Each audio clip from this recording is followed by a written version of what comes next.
Ginger tea benefits and side effects. Hi everybody, happy to have you back on my channel Nutro Plus.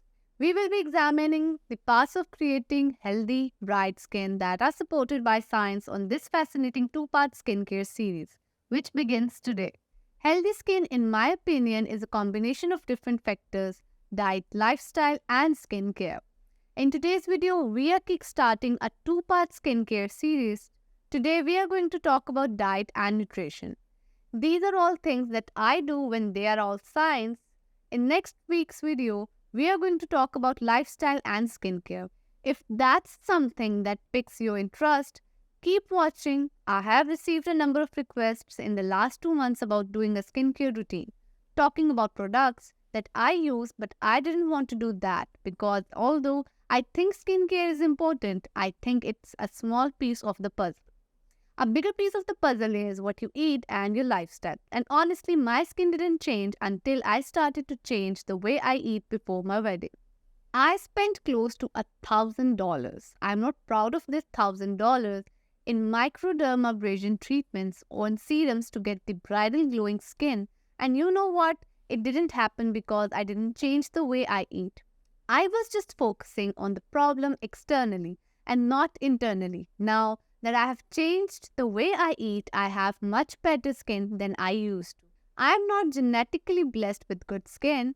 I really have to work on it. I will still have days when I break out. I will still have days when things are a little bit irritated, and that could be because of stress. It could be because I probably wasn't eating as well as I thought I was eating. And you know what? That's okay. I don't think anyone can have perfect skin all the time. And there is no such thing as perfect skin, so don't beat yourself up. If you are struggling with skin issues, just try your best and don't stress about it. I think when we are stressed about it, it becomes worse, alright. So now that I have talked about the context, let's dive into the tips. The tips will be mainly for reducing things like redness to reduce premature aging, and for reducing acne, tip number 0, or the base tip as I would like to call it. So now that I have talked about the context, let's dive into the tips. The tips will be mainly for reducing things like redness to reduce premature aging, and for reducing acne, tip number 0, or the base tip as I would like to call it, is to eat a healthy and balanced diet consistently. So I didn't even want to mention this as a tip. That's why I'm calling it tip number 0, because we all know we need to do what we all know we need to do to eat a healthy diet for good skin. But it was worth mentioning because that is the foundation for the rest of the tips. If you are not eating a healthy diet consistently, none of the other tips that I'm going to provide you in this video make any sense to do on their own. Nutrition is not about just doing one thing. There's no one particular nutrient. There's no one particular magic cure for your skin. It's about doing things in conjunction with each other. So, what is a healthy diet? This is a $1 million question. We can all do different diets and still have healthy skin because honestly, there is no one-size-fits approach when it comes to nutrition. You could be vegan, you could be pescatarian, you could be paleo, it doesn't matter. You can all have good skin. The thing that I think that makes the most difference is to stick to a diet that is predominantly whole foods or minimally processed foods. So take out those ultra-processed foods, take out the foods that don't have much nutrition. And if you are interested in learning more about why processed foods are not so good for you, I do have a video on it. Tip number 1 is to reduce the amount of refined sugar you eat. There is a link in the science between excess sugar and the things like skin wrinkling, skin sagging, premature aging. And let me tell you, I think a lot of the wrinkles that I do have, especially the smile lines, probably are the result of eating a lot of sugar. I have had them for quite some time. I used to be a sugar addict. Now I can't reverse the damage that I have done. But at least I can prevent more damage from happening. So, what is it about sugar that causes problems? So, there is a process called glycation that happens when there are extra sugar molecules. They attach to the collagen in your skin and they make that collagen stiff and less elastic. So your skin loses its firmness, it starts to sag, and then you have wrinkles. So if you want to prevent wrinkles and you want to keep your skin healthy long term, it's a good idea to reduce the refined sugar. If you are interested in learning more about how to reduce refined sugar, I do have a video on it. Tip number 2 is to avoid or limit high glycemic foods. So, what is a high glycemic food? A high glycemic food is a food that will raise your blood sugar very quickly. If you are interested in learning more about high glycemic foods, I have a lot of information in the description. Examples of high glycemic foods include cakes, cookies, crackers, instant oats, white bread, rice cakes, things like that. So it's a good idea to reduce the consumption of these because there is a link in the science between high glycemic foods and acne. And I also feel that this actually does make sense because when I eat more of these foods, when I eat more processed carbohydrates that raise my blood sugar very quickly, I do tend to break out more. So if you are having issues with breakouts and you want to reduce them, it's a good idea to stick to low glycemic foods and medium glycemic foods such as fruits, vegetables, whole grains. I'll have a detailed list in the description. Tip number 3 is to eat enough protein and vitamin C. Now, if you are eating a balanced diet, you probably are getting enough protein and vitamin C. But I still wanted to mention some special considerations. So first of all, why are protein and vitamin C important? Well, both of them are building blocks for collagen and your skin is made out of collagen.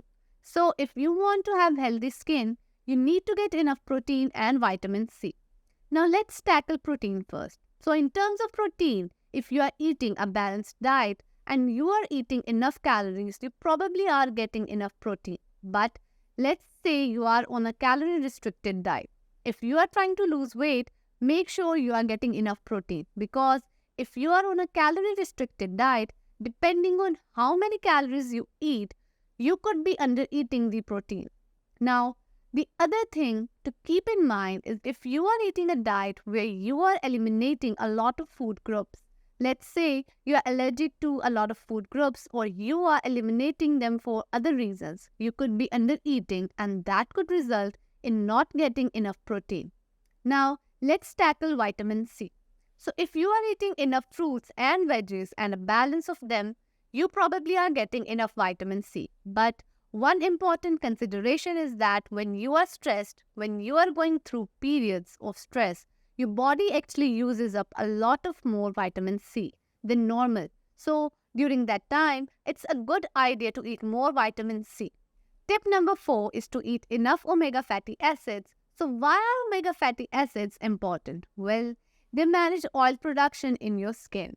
They can help reduce inflammation, acne, and premature aging.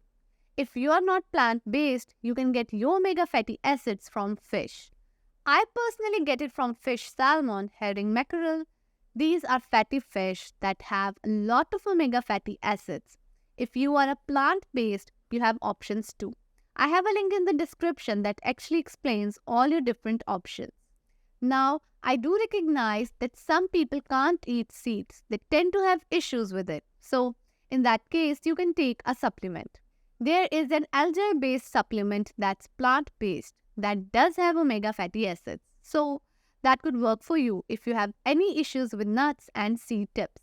Number 5 is to get enough fruits and veggies and to make sure you get a variety. So, this kind of ties into the base tip, which was to eat a healthy diet, and to me, that means eating a lot of fruit and veggies. The amount of fruit and veggies you eat is totally personal, but I would suggest half a plate of fruit and veggies. This is the suggestion of a lot of nutrition organizations. You can find more information below. So, when you are getting half a plate of fruit and veggies for every single meal, try to focus on getting a variety. So, you're not eating the same ones every single week because when you are eating the same fruits and veggies all the time, you are getting exactly the same nutrients again and again. And it's a good idea to change it up because all different fruits and veggies have different vitamins, different minerals, and different phytochemicals. For example, something like watermelons have lycopene, and lycopene can help reduce sun damage. Something like onions will not have lycopene, they will have something else. They have a compound in them that helps reduce scars. So it really is a good idea to get a variety so you get a variety of different nutrients. Tip number 6 is to get enough zinc. So I don't really like to talk about specific nutrients and skin because it's not like zinc will make your skin amazing. But I wanted to mention zinc specifically because there is a link between low levels of zinc and acne. So if you are struggling with acne and breakout and scarring as well, then it might be related to zinc.